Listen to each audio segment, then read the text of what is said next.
Nearly 80-year-old Mary Johnson had spent her entire life serving a wealthy family in Savannah. From sunrise to midnight, she cooked, cleaned, and raised their children.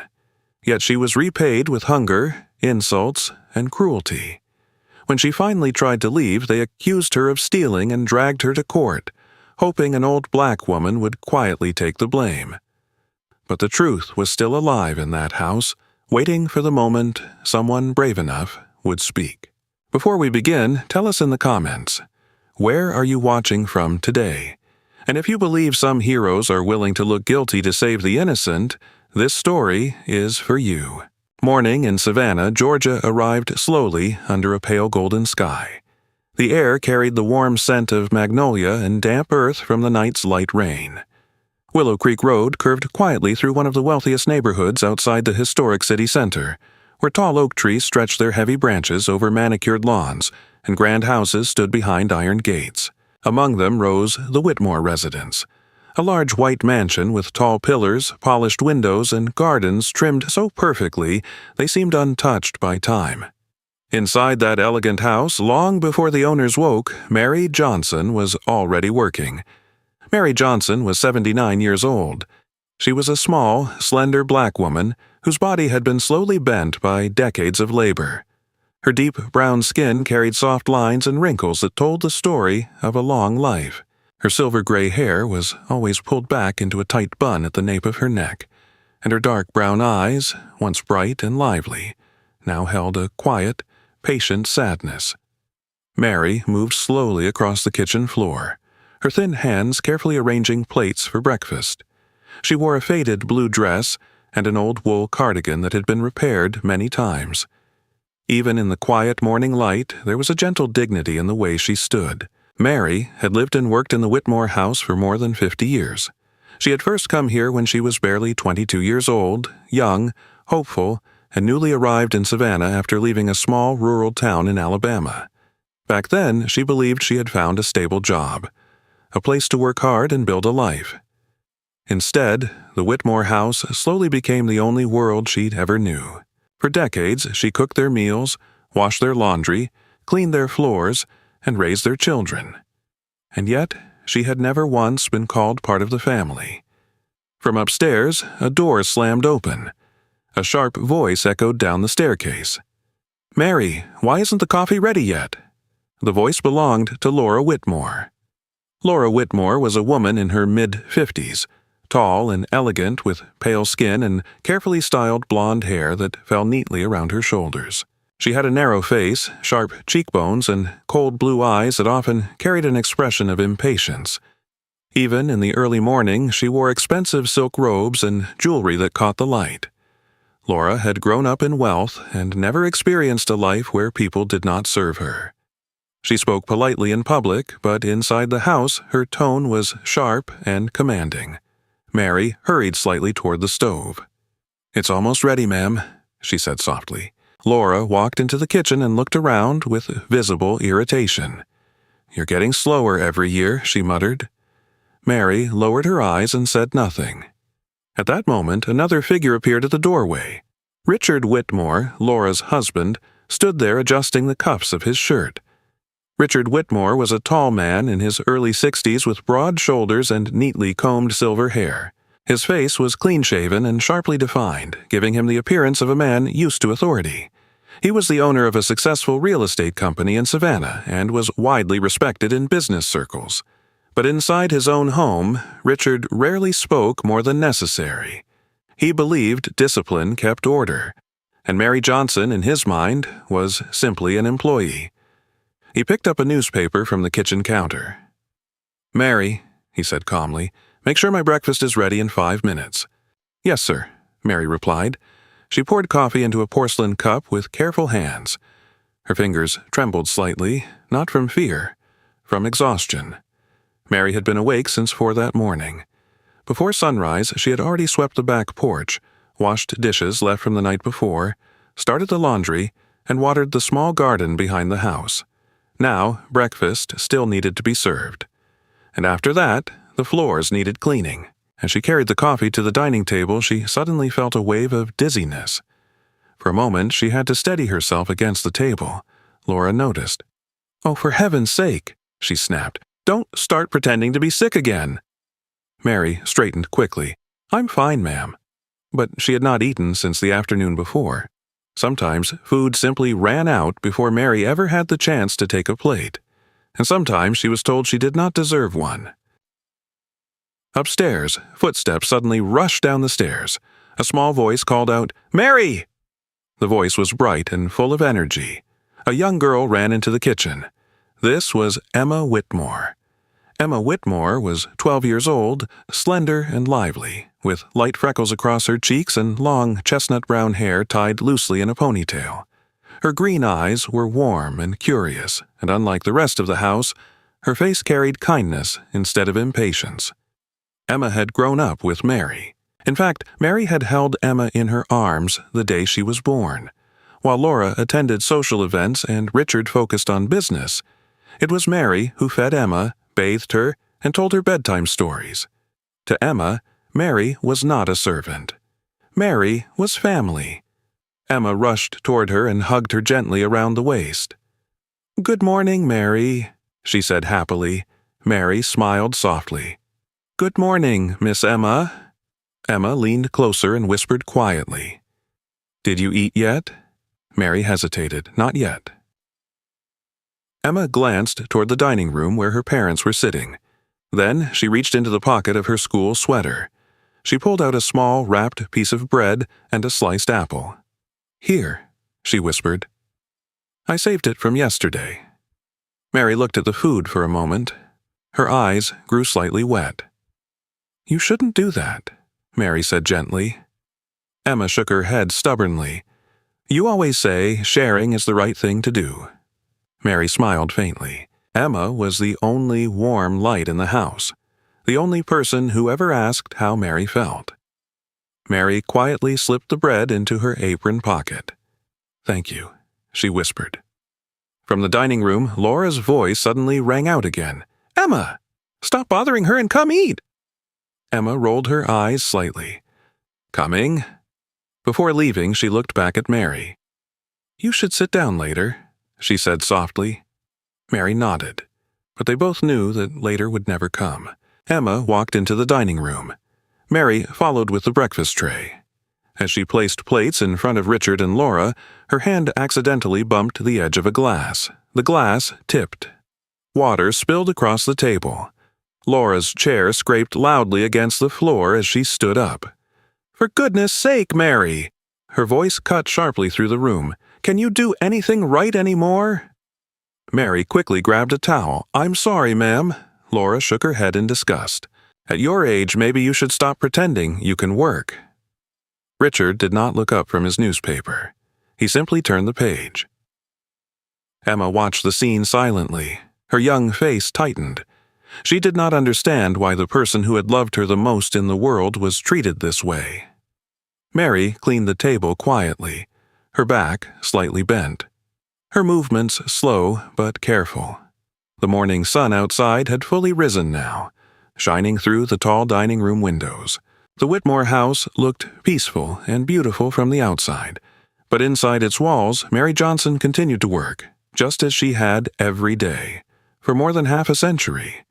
And as the day began, no one in that house, except a 12-year-old girl, seemed to notice how tired the old woman had become. Late afternoon sunlight stretched across the quiet neighborhood of Willow Creek in Savannah, Georgia. The warm, coastal air carried the faint smell of salt from the distant river, and the tall oak trees swayed gently above the Whitmore estate. From the outside, the house looked peaceful, elegant, and perfectly maintained. But inside its walls, the rhythm of labor never stopped for Mary Johnson. Mary moved slowly across the back hallway with a basket of freshly washed laundry balanced against her hip. The weight was not heavy, but her body struggled with even small burdens now. At 79 years old, every step carried a dull ache through her lower back. Years of bending over sinks, lifting heavy pots, and scrubbing floors had carved deep lines of pain through her spine. She paused for a moment beside the staircase, pressing her palm against the wall. The pain was sharp today, but she did not allow herself to rest long. Mary had learned something very early in this house. Rest could be mistaken for laziness, and laziness was never forgiven. She continued toward the upstairs hallway where the Whitmore bedrooms were located. The carpet was thick and soft under her worn shoes, but even the quiet comfort of the hallway could not hide the tension that always hung in the house. Mary entered the laundry room and carefully folded the clothes. As she worked, her hands moved slowly but precisely. Even after decades of repetition, she still treated every shirt and dress with care. It was simply who she was. Mary Johnson had always believed that dignity came from doing one's work well, even if no one noticed. Downstairs, the sound of heels clicking across marble floors echoed sharply. Laura Whitmore had returned from an afternoon lunch in town. Mary heard the front door close and braced herself slightly. Laura's voice soon followed. "Mary!" Mary hurried down the stairs as quickly as her body allowed. Laura stood in the foyer holding her handbag, her posture stiff and irritated. Her pale face looked and flushed from the heat outside. "Where have you been?" she demanded. "I was folding the laundry upstairs, ma'am," Mary replied quietly. Laura gestured toward the dining room. "Dinner needs to be ready in an hour. Richard has a guest coming." Mary nodded. "Yes, ma'am." She turned toward the kitchen, but Laura's voice stopped her again. "And Mary," Laura added sharply, "try to move faster tonight. Yesterday's dinner was late." Mary lowered her eyes. "Yes, ma'am." Inside the kitchen, the late afternoon sun poured through the tall windows above the sink. The room was warm and smelled faintly of herbs from the small garden outside. Mary began preparing dinner. She chopped vegetables carefully, her thin fingers moving slowly with the knife. Occasionally she had to stop and stretch her back, pressing one hand against the counter for support. The pain was stronger every week. But there was no one to tell. At 6 o'clock, Richard Whitmore returned home. He entered the dining room speaking calmly into his phone, discussing business matters in a steady, confident voice. After hanging up, he loosened his tie and sat down at the table without looking toward the kitchen. Moments later, another man entered the house. This was Charles Bennett, Richard's business associate. Charles Bennett was a tall man in his late 50s with a broad build and dark brown hair streaked with gray. His face was round and friendly, and unlike Richard, he often smiled easily. He wore a navy business suit and carried himself with relaxed confidence. Charles had built his own company from modest beginnings, which perhaps explained why his tone was warmer toward people who worked for him. When Mary brought the first dishes to the table, Charles noticed her immediately. "Good evening, ma'am," he said politely. Mary looked slightly surprised. "Good evening, sir." Charles watched her walk slowly back toward the kitchen. "She looks tired," he murmured quietly to Richard. Richard shrugged. "She's getting old." The conversation moved quickly back to business. In the kitchen, Mary continued preparing the final dish. The smell of roasted chicken and herbs filled the air. She lifted a plate from the drying rack and turned toward the counter. But suddenly, her back tightened sharply. The pain shot through her spine like a sudden electric current. Her hand trembled. The plate slipped. It fell against the tile floor with a loud crash. The sound echoed through the kitchen. For a moment, Mary froze. From the dining room, Laura's voice rose instantly. "What was that?" Her heels struck the floor quickly as she marched into the kitchen. When she saw the broken plate scattered across the floor, her face darkened. "Mary!" Mary bent down slowly, trying to gather the pieces. "I'm sorry, ma'am, my hand slipped." Laura grabbed Mary's arm and pulled her roughly toward the corner of the kitchen. "You're always sorry," Laura snapped. Her fingers dug sharply into Mary's thin arm. The sudden pinch sent a painful sting through Mary's skin. Mary did not cry out. She simply closed her eyes for a moment. Laura released her with a sharp push. "Clean it up and stop wasting dishes," she said coldly before leaving the kitchen. Mary remained still for a moment. Then she knelt slowly and began collecting the broken pieces of porcelain. Her hands trembled slightly, but her face remained quiet.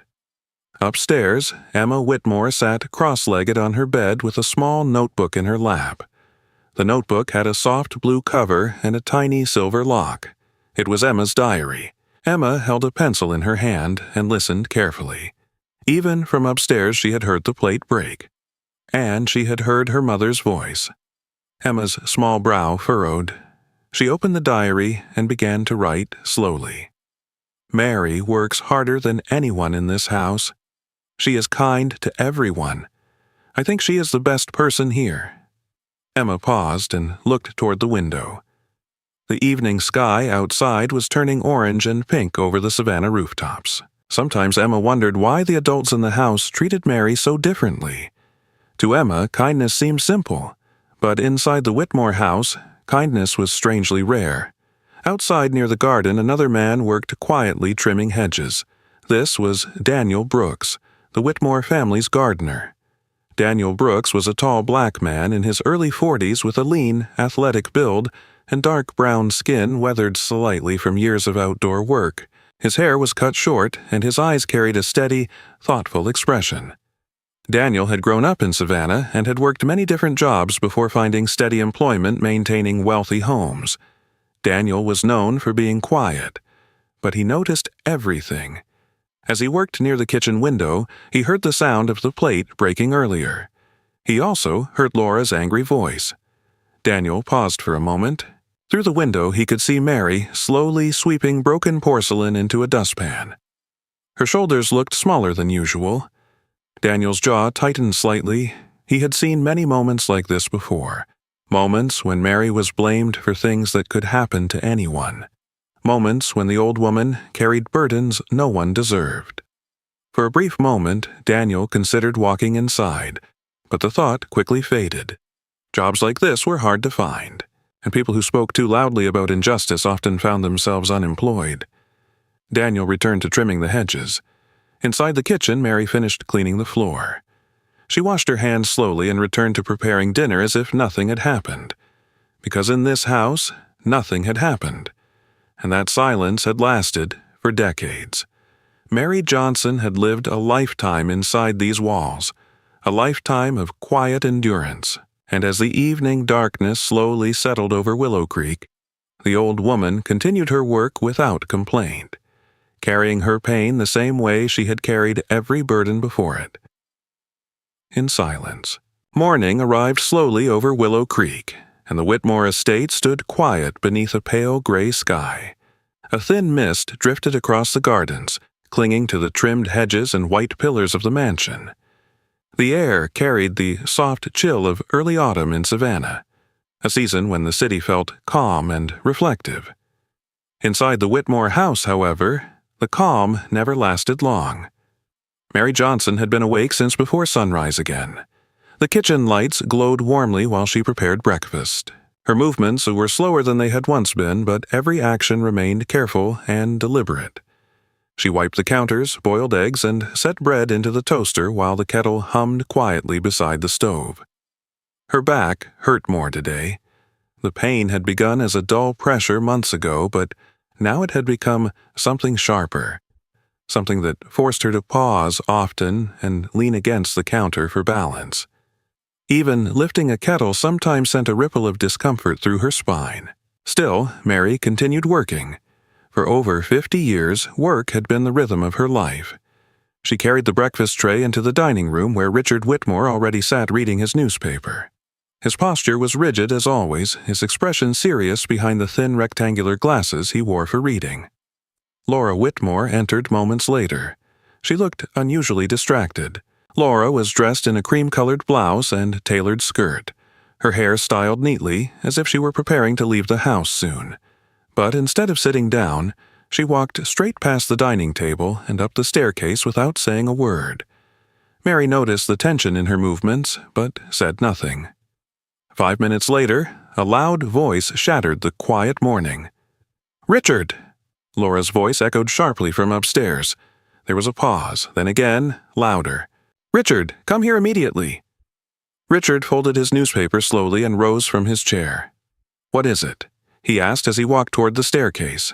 Mary remained standing near the dining table, unsure whether to continue serving breakfast or wait. Moments later, Laura's voice rang out again. "It's gone!" The words were sharp and frantic. Mary heard hurried footsteps upstairs, doors opening and closing. Then Richard's voice, lower but tense. "You're sure?" "Yes, I'm sure," Laura snapped. "It was right here yesterday." Within minutes, both of them came downstairs. Laura's face had turned pale with anger. "Mary," she said sharply. Mary stepped forward. "Yes, ma'am." Laura stared at her intensely. "My diamond necklace is missing." Mary blinked in confusion. "I'm sorry, ma'am?" "The necklace," Laura repeated coldly. "The one from the velvet jewelry case in my bedroom." Mary shook her head slowly. "I haven't seen it." Laura crossed her arms. "You were cleaning our bedroom yesterday." "Yes, ma'am," Mary answered quietly. "And now the necklace is gone." The room fell silent. Mary's hands tightened slightly against her apron. "I did not take anything," she said softly. Laura's expression hardened. "We'll see about that." Within minutes, the atmosphere inside the house had changed completely. Laura began opening drawers, cabinets, and storage boxes. Richard joined the search, moving through the house with controlled urgency. Soon, every room was being checked. Closets were opened. Suitcases were emptied. Even the kitchen cupboards were searched. Mary stood quietly near the doorway of the living room, watching the chaos unfold around her. Emma Whitmore came running down the stairs in her school uniform, her hair still slightly messy from sleep. "What's happening?" she asked nervously. Laura barely looked at her. "My necklace has been stolen." Emma's eyes widened. "Stolen!" Laura pointed across the room. "Ask her." Emma looked toward Mary. Mary stood still with her hands folded. "I didn't take it," Mary said gently. Emma looked confused. "But Mary wouldn't—" "Emma," Richard interrupted firmly, "go upstairs and get ready for school." Emma hesitated, but now. Emma slowly turned and walked toward the staircase, glancing back at Mary with worried eyes. Meanwhile, Laura's search had reached the hallway closet. Frustration was growing in her voice. "It has to be somewhere." Richard stepped into the kitchen and looked toward Mary. "Did anyone else enter the house yesterday?" "No, sir," Mary replied. Richard's eyes narrowed slightly. "And you were alone upstairs while cleaning the bedroom?" "Yes, sir." Laura turned sharply. "That settles it." Mary looked up slowly. Laura's voice was calm now, but colder than before. "You were the only one there." Mary felt a quiet chill move through her chest. "I did not take it," she repeated, but Laura had already walked to the phone on the kitchen wall. She dialed quickly. Mary could hear her speaking. "Yes, I need an officer at the Whitmore residence. We've had a theft." Mary stood frozen. Outside, Daniel Brooks was trimming a row of hedges along the side of the house. The faint sound of raised voices from inside caught his attention. He paused and looked toward the kitchen window. A few minutes later, a police car turned slowly into the driveway. Daniel's stomach tightened. He leaned on his gardening shears and watched as two officers stepped out of the car. The first officer was Officer Kevin Doyle, a broad-shouldered man in his mid-30s with short sandy blonde hair and a firm expression. His posture suggested a man used to taking control of situations quickly. The second officer, Officer Maria Santos, was a younger woman with dark brown hair pulled into a tight bun and sharp observant eyes. She carried a calm seriousness in her demeanor. Daniel quietly returned to trimming the hedges, but unease had already settled inside him. Inside the house, Officer Doyle entered the living room. "We received a report of a stolen item," he said. Laura stepped forward. "My diamond necklace is missing." Officer Doyle nodded. "And who had access to the room?" Laura pointed directly at Mary. "She did." The officer turned toward the elderly woman. Mary stood small and quiet in the center of the room. Her silver hair glimmered faintly in the morning light coming through the tall windows. "Ma'am," Doyle said, "did you take the necklace?" Mary shook her head. "No, sir. I did not take anything." Officer Santos watched Mary carefully. Her expression softened slightly, but Doyle continued. "Would you allow us to search your room?" Mary nodded. Yes. They walked to the small servants' room at the back of the house. The room was modest, just a narrow bed, a small dresser, and a wooden chair beside the window. The officers searched through drawers and under the mattress. Nothing appeared. Laura stood in the doorway, watching with folded arms. "This is ridiculous," she muttered. Meanwhile, Daniel Brooks remained outside.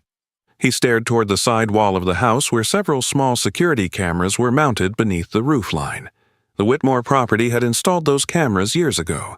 Daniel knew they recorded everything, and yet inside the house no one had mentioned them. A quiet feeling of unease grew stronger in his chest. Inside the living room, Officer Doyle finally turned back toward Mary. "We'll need you to come with us for further questioning." Emma suddenly appeared at the bottom of the staircase. "What are you doing?" she cried. Laura grabbed her shoulder. "Emma, go upstairs." "But Mary didn't do anything." Mary looked at the girl. Her tired eyes softened. "It's all right, Miss Emma," she said gently. Officer Doyle guided Mary toward the front door. Emma stood frozen in the hallway. Daniel Brooks watched from the garden as the old woman stepped slowly into the sunlight. The police car door opened. Mary turned once more toward the house. The mansion stood silent behind her. No one spoke. No one protested. The door closed, and the car drove away down Willow Creek Road. Morning sunlight filtered through the tall windows of the Chatham County Courthouse in Savannah, Georgia. The building stood in the center of the historic district, surrounded by old oak trees, whose branches stretched like silent witnesses over the city. The courthouse itself was a stately brick structure built more than a century ago, its tall columns and stone steps worn smooth by generations of people seeking justice inside its walls. On that particular morning, however, the quiet dignity of the building felt heavy and tense. Inside courtroom 3, Mary Johnson sat quietly at the defense table. She looked smaller than ever in the wide room. Mary wore the same faded blue dress she had been taken away in the previous day. Over it hung a thin gray cardigan that had clearly been worn for many years. Her silver hair remained tied neatly into its usual bun, though a few loose strands had fallen around her face during the long night she had spent in custody. Dark circles had formed beneath her eyes, and her shoulders curved slightly forward as if carrying invisible weight. Mary had hardly slept. The room slowly filled with quiet murmurs as people took their seats. Court clerks moved back and forth arranging files while a bailiff stood near the entrance. The bailiff was Thomas Keller, a tall middle-aged man with a broad build and closely shaved hair. His uniform fit tightly across his shoulders, and his voice carried a firm authority whenever he spoke. Despite his stern appearance, his eyes revealed a quiet patience gained from years of maintaining order inside the courtroom. "Court will begin shortly," Keller announced calmly. Mary lowered her gaze toward the wooden table in front of her. Across the room sat the Whitmore family. Laura Whitmore looked composed and confident. She wore a tailored white suit and pearl earrings, her posture straight and dignified as she whispered something to her husband. Richard Whitmore sat beside her with his usual calm expression. His hands were folded neatly over his knee as he observed the courtroom with detached focus. For him, the situation seemed more like a legal inconvenience than a moral crisis. At the prosecution table stood Prosecutor Allen Rhodes. Allen Rhodes was a man in his early 40s with a lean build and sharp facial features. His dark brown hair was combed neatly to one side, and his narrow eyes carried the alert intensity of someone who prided himself on winning cases. Rhodes had built a reputation in Savannah for being precise and relentless in court. His voice was calm, but often carried an edge that made juries listen carefully. Rhodes glanced briefly toward Mary. In his mind, the case was straightforward. An elderly house servant accused of stealing a valuable diamond necklace. Motive: poverty. Opportunity: access. Evidence: circumstance. At the defense table beside Mary sat a younger man adjusting a stack of papers. This was Michael Carter. Michael Carter was 32 years old, tall and slender with thoughtful hazel eyes behind simple rectangular glasses. His light brown hair was slightly messy, as if he had spent the entire night reading documents rather than sleeping. Unlike many attorneys in Savannah, Carter had grown up in a modest household where his father worked as a schoolteacher. That upbringing had shaped his belief that the law should protect the powerless. When he first read Mary Johnson's case file the previous evening, something about it had unsettled him. The story felt too simple, too convenient. So he had volunteered to represent her, accepting almost no payment. Mary looked at him quietly. "Thank you for helping me," she whispered. Michael offered a gentle nod. "We'll do our best, Miss Johnson." At exactly 9 o'clock, the courtroom doors opened again. Everyone rose. Judge Harold Whitman entered. Judge Whitman was a tall man in his early 60s with pale skin marked by faint wrinkles around his eyes. His silver-gray hair was neatly combed back, and he wore thin, wire-rimmed glasses that gave him a scholarly appearance. Known throughout the county for his strict courtroom discipline, Whitman believed efficiency was the backbone of justice. He took his seat behind the high wooden bench. "Be seated," he said calmly. The room settled into silence. Prosecutor Rhodes stood first. "Your Honor," he began, his voice smooth and confident.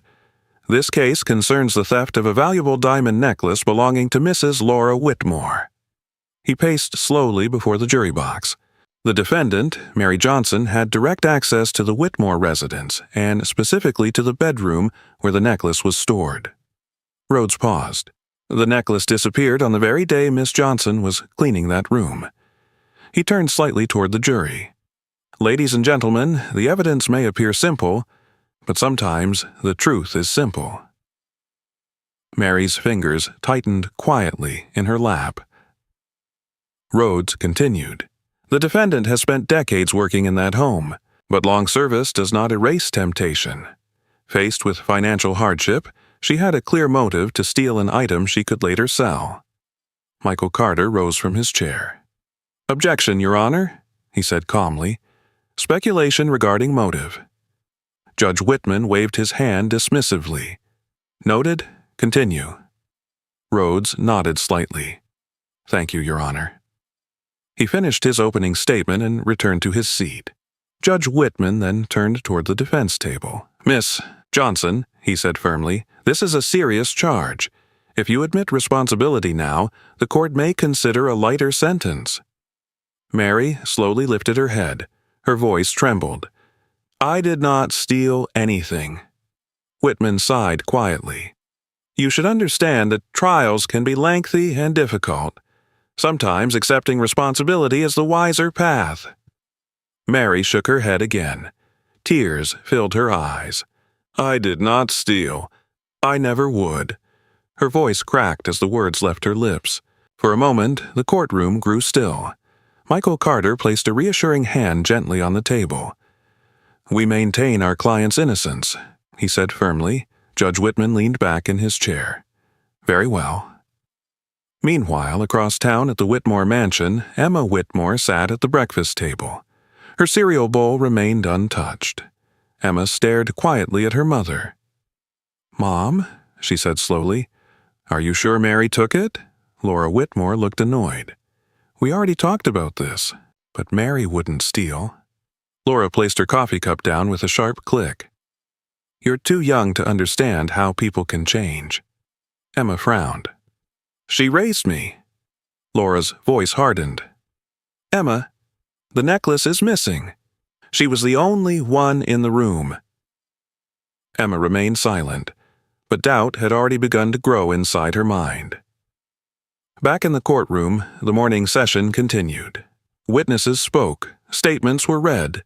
Each detail seemed to push the story in the same direction, towards guilt. Mary sat quietly through it all. Her small figure looked almost fragile beneath the courtroom lights. Yet each time the judge asked the same question, her answer never changed. "I did not steal." And as the proceedings moved forward, the weight of accusation seemed to grow heavier around her. But Mary Johnson had carried heavy burdens her entire life, and this one, too, she would face with the same quiet dignity she had always shown. The second day of the trial began under a cloudy Savannah sky. Outside the Chatham County Courthouse, the air was cool and slightly damp after a night of light rain. The streets around the courthouse were busy with morning traffic, but inside the tall stone building the atmosphere felt heavy and quiet. People moved through the hallways, speaking in low voices, as if everyone understood that something serious was unfolding behind the wooden doors of Courtroom 3. Inside the courtroom, Mary Johnson sat once again at the defense table. She looked even more fragile than the day before. The long night in custody and the pressure of the trial had drained the little strength she had left. Her thin hands rested quietly on the table, fingers gently clasped together as if she were holding on to the last piece of calm she could find. Her silver-gray hair remained neatly tied into its usual bun, though a few strands had escaped around her temples. Her face, lined by age and hardship, carried a quiet dignity that had not disappeared even under the harsh, fluorescent lights of the courtroom. Beside her, Michael Carter was reviewing a folder of notes. The young lawyer looked tired but focused. His hazel eyes moved quickly across the documents as he considered the direction the case had taken. The evidence presented so far had been circumstantial, yet the story created by the prosecution had been simple and convincing enough to sway a jury. And simplicity often defeated truth. Across the room, Laura Whitmore sat with perfect composure. She wore a navy blue dress and matching jacket that made her look almost regal. Her blonde hair was styled neatly as always, and her posture remained straight and confident. To anyone observing from a distance, she appeared calm and certain of the outcome. Beside her sat Richard Whitmore, quiet as ever. He had spoken little during the proceedings. His face remained serious, almost detached, as if he were watching a business meeting rather than a trial involving a woman who had served his household for half a century. At the prosecution table, Alan Rhodes prepared his notes for the next stage of the case. Rhodes was methodical. His thin lips pressed together slightly as he reviewed his documents, confident that the narrative he had built was strong enough to move forward. At exactly 9 o'clock, the courtroom doors opened. Bailiff Thomas Keller stepped forward and raised his voice. "All rise." Judge Harold Whitman entered and took his seat behind the bench. The proceedings resumed quickly. Rhodes stood and continued presenting the case, reinforcing the timeline he had described the day before. "The necklace disappeared on Tuesday morning," he said clearly, "and the defendant was the only person cleaning the Whitmore bedroom on Monday afternoon." He paused briefly. Opportunity and motive are both present. Mary sat quietly as the words echoed through the room. She had heard them many times already. Each repetition seemed to tighten the invisible pressure around her. Michael Carter rose when it was his turn. "Your Honor," he said calmly, "we maintain that no direct evidence has been presented linking Miss Johnson to the missing necklace." Rhodes responded immediately. "The absence of witnesses does not erase the circumstances." Judge Whitman leaned forward slightly. "Mr. Carter, unless you have new information, the court must proceed." Michael hesitated for a brief moment. At that exact moment, the courtroom doors opened suddenly. A small figure stepped inside. It was Emma Whitmore. The 12-year-old girl stood quietly in the doorway. She wore her school uniform, a simple gray skirt and white blouse, and her long chestnut hair was pulled into a loose ponytail. Her freckled face looked pale, but her green eyes were steady. The entire courtroom turned toward her. Laura Whitmore immediately stiffened in her seat. "Emma," she said sharply, "what are you doing here?" But Emma did not answer her mother. Instead, she walked slowly down the aisle. Her steps were small, but determined. The room was completely silent. When she reached the front of the courtroom, she looked toward the judge. "I need to say something," she said quietly. Judge Whitman frowned slightly. "This is a courtroom, young lady." Michael Carter stood quickly.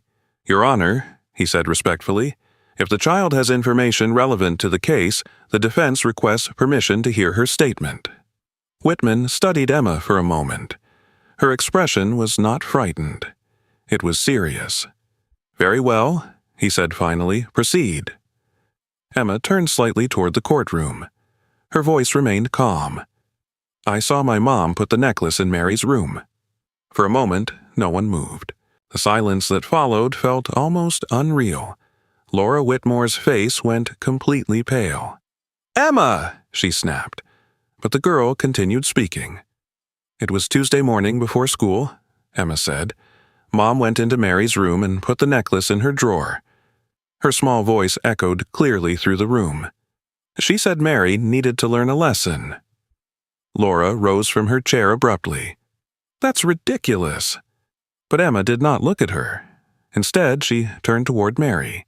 Mary's eyes were wide with shock. Emma's voice softened. "Mary has always been kind to me," she said quietly. "She's the only one who always listens when I'm sad." Tears began forming in Mary's eyes. For decades, she had lived quietly in the background of the Whitmore house. And now, the truth had finally been spoken by the one person who had always cared. Michael Carter recovered from the shock first. He stepped forward immediately. "Your Honor," he said firmly, "the defense requests an immediate review of all evidence related to the Whitmore residence." Judge Whitman leaned forward. "What exactly are you requesting, Mr. Carter?" Michael took a breath. "The Whitmore house has a full security camera system installed throughout the property." He glanced toward Laura Whitmore. "To my knowledge, that footage has never been examined." The courtroom stirred with quiet murmurs. Rhodes frowned. "That information was not included in the initial police report." Michael nodded slightly, "which is precisely why it must be reviewed." Judge Whitman looked toward the prosecution. "Mr. Rhodes?" Rhodes hesitated. Then he nodded slowly. "If such footage exists, it should be examined." Judge Whitman struck the gavel lightly. "The court will recess pending review of any available security recordings." Emma remained standing quietly near the center of the room. Mary looked at her with trembling eyes. And for the first time since the trial began, the direction of the case had changed. Not because of lawyers, not because of arguments, but because a 12-year-old girl had chosen to tell the truth. The following morning, the sky above Savannah was clear again.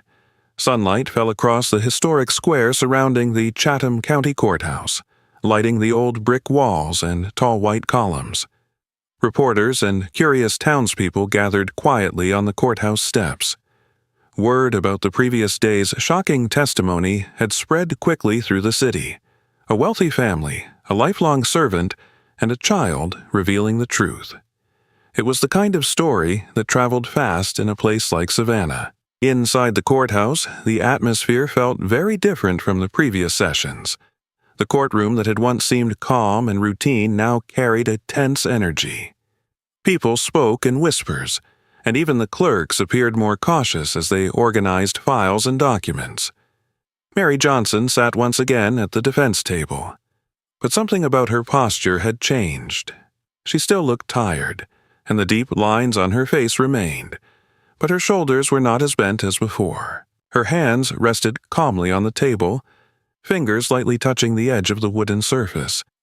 For the first time since her arrest, she looked slightly less alone. Beside her sat Michael Carter. The young attorney had spent most of the night working with investigators who had retrieved the Whitmore home's security recordings. His eyes were red from exhaustion, but there was determination in the way he organized the evidence in front of him. Across the room sat Laura Whitmore. Her appearance had changed as well.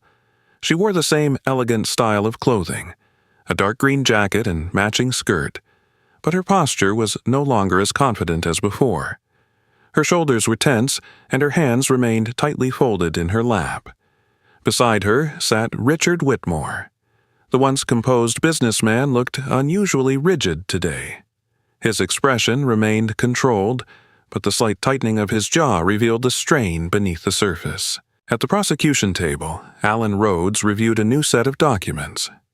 Rhodes was no longer as certain as he had been during the first day of trial. His sharp eyes moved across the papers carefully, aware that the case had taken a dramatic turn. At exactly 9 o'clock, Bailiff Thomas Keller called the room to order.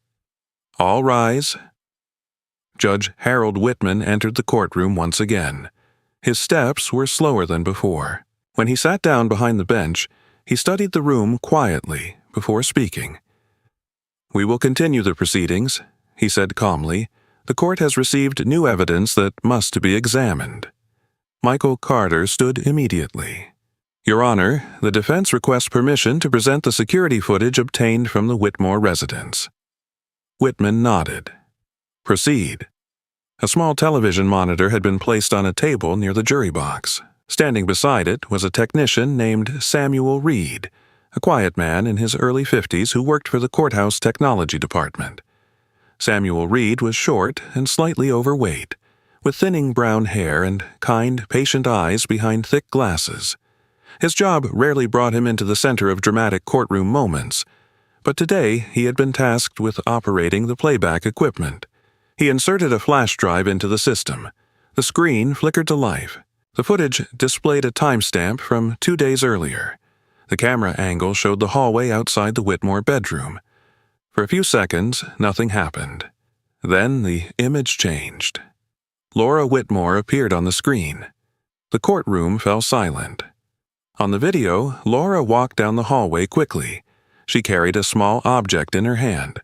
The timestamp showed early morning. Laura paused outside a door, the small bedroom used by Mary Johnson. She glanced around the hallway carefully. Then she opened the door and stepped inside. The courtroom remained completely still.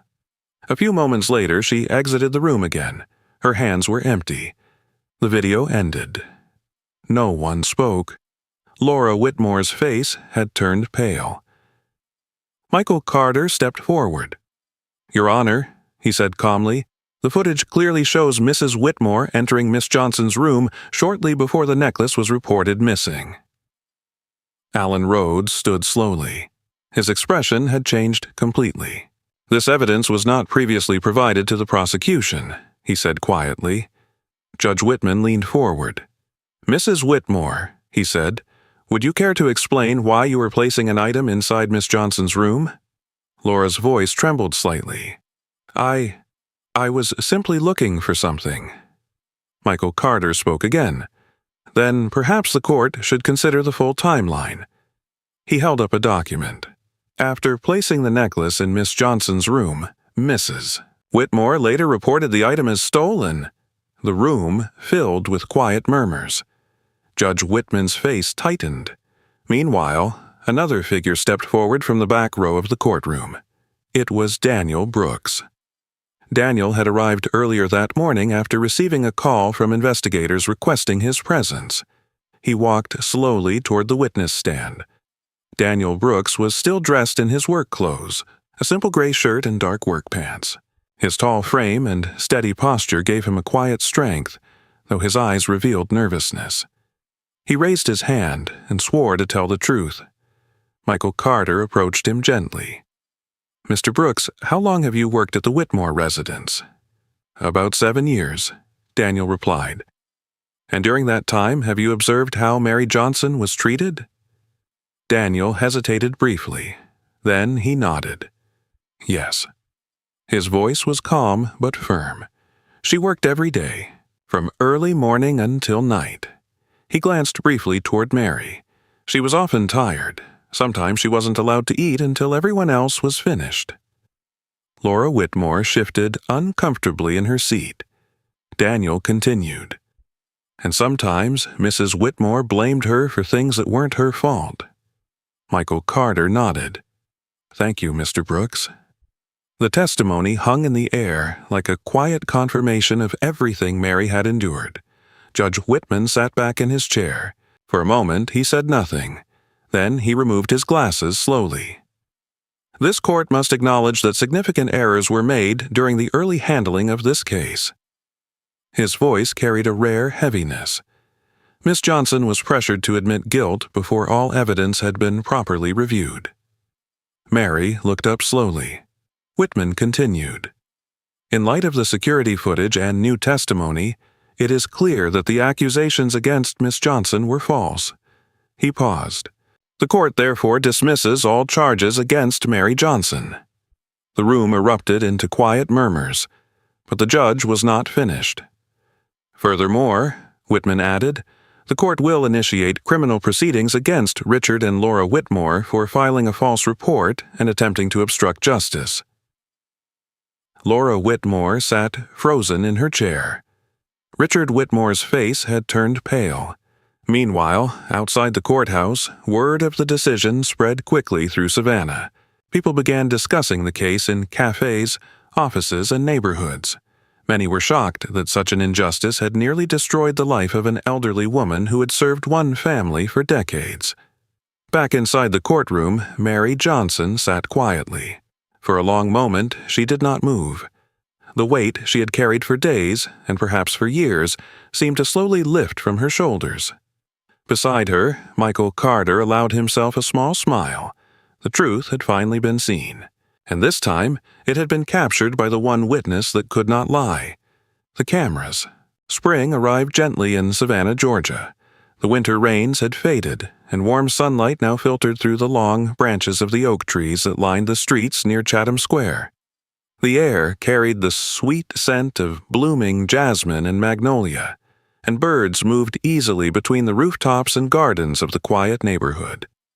For the first time in many years, Mary Johnson woke up in a place that did not belong to the Whitmore family. The small house where she now lived stood on a quiet street not far from Forsyth Park. It was modest compared to the grand mansion she had spent most of her life working in, but it had something the Whitmore estate never offered her: peace. The house was painted a soft, pale yellow, with a small wooden porch facing the street and a narrow garden stretching along the side of the yard. The white fence surrounding the property was simple but welcoming. Mary sat in a wooden rocking chair on the porch.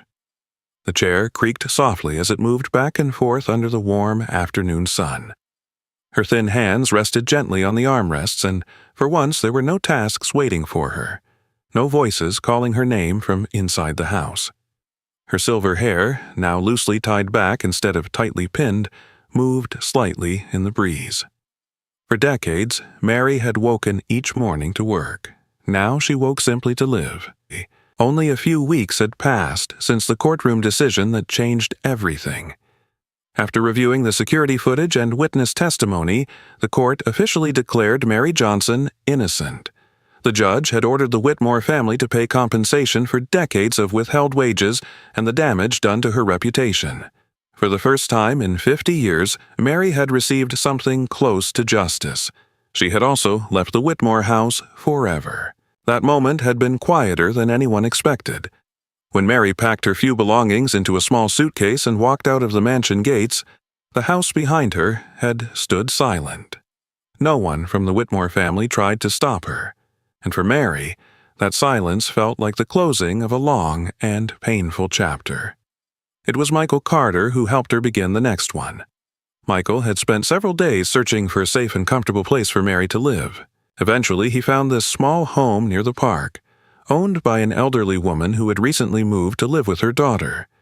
The rent was modest, and with the compensation awarded by the court, Mary could finally afford to live without fear. Michael Carter himself had visited often during the first weeks.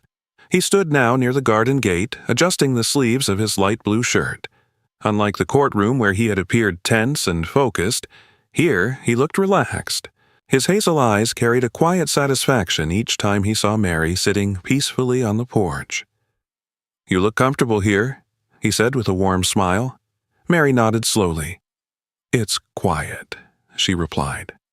Her voice was gentle, still carrying the soft southern accent she had grown up with in Alabama. Michael stepped onto the porch and leaned lightly against the railing. "I spoke with the bank yesterday," he said. "Everything regarding your compensation is finalized." Mary listened carefully. She had never been comfortable talking about money, but she understood what it meant. It meant she would never again have to beg for the wages she had earned. "Thank you," she said simply. Michael shook his head. "You earned it."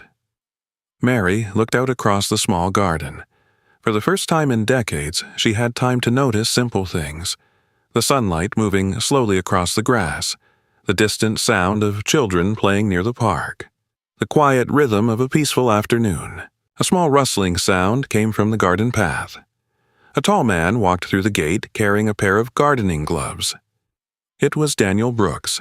Daniel still worked in landscaping around Savannah, but whenever he had free time, he stopped by to help Mary care for her new garden. Daniel Brooks looked the same as he had outside the Whitmore house, tall, steady, and calm. His dark brown skin showed the marks of long hours under the sun, and his short hair was always neatly trimmed. He had the quiet demeanor of a man who observed more than he spoke. Today he carried a small box of flower seedlings. "Thought these might look nice along the fence," he said. Mary smiled gently. "They're beautiful." Daniel knelt beside the garden bed and began carefully planting the small flowers into the soil. His movements were slow and patient. Working in the garden felt different here. At the Whitmore estate, Daniel had always worked under the pressure of strict expectations. Here, the work felt peaceful. As he planted the final seedling, the sound of quick footsteps approached from the sidewalk. A familiar voice called out happily. "Mary!" Emma Whitmore ran through the open gate. The 12-year-old girl had grown noticeably quieter since the trial, but the warmth in her green eyes remained unchanged. Her long brown hair bounced behind her as she ran across the small yard. She wore a backpack and her school uniform, though her tie had already been loosened after the long day. Mary stood slowly from the rocking chair. Emma rushed forward and hugged her gently. "I came as soon as school ended," Emma said. Mary laughed softly. "You always do." Since the trial ended, Emma had visited often. At first, Laura Whitmore had tried to forbid it, but Emma had refused. And over time, even Laura had stopped arguing. Emma sat on the porch steps and pulled a small notebook from her bag. It was the same diary she had once written in during the difficult days of the trial. "I brought something to show you," she said. Mary sat beside her. Emma opened the notebook and showed her a drawing. It was a simple picture of a small yellow house with flowers growing along the fence. And on the porch sat a tiny figure in a rocking chair. "That's you," Emma said proudly. Mary's eyes softened. "It's beautiful." Daniel finished watering the garden and leaned on the fence, watching the scene quietly. For the first time since he had known her, Mary Johnson was surrounded by people who truly cared about her. The afternoon sun slowly lowered in the sky. Golden light spread across the small garden and the wooden porch. Emma began playing in the yard, chasing a butterfly that had wandered into the flowers Daniel had just planted.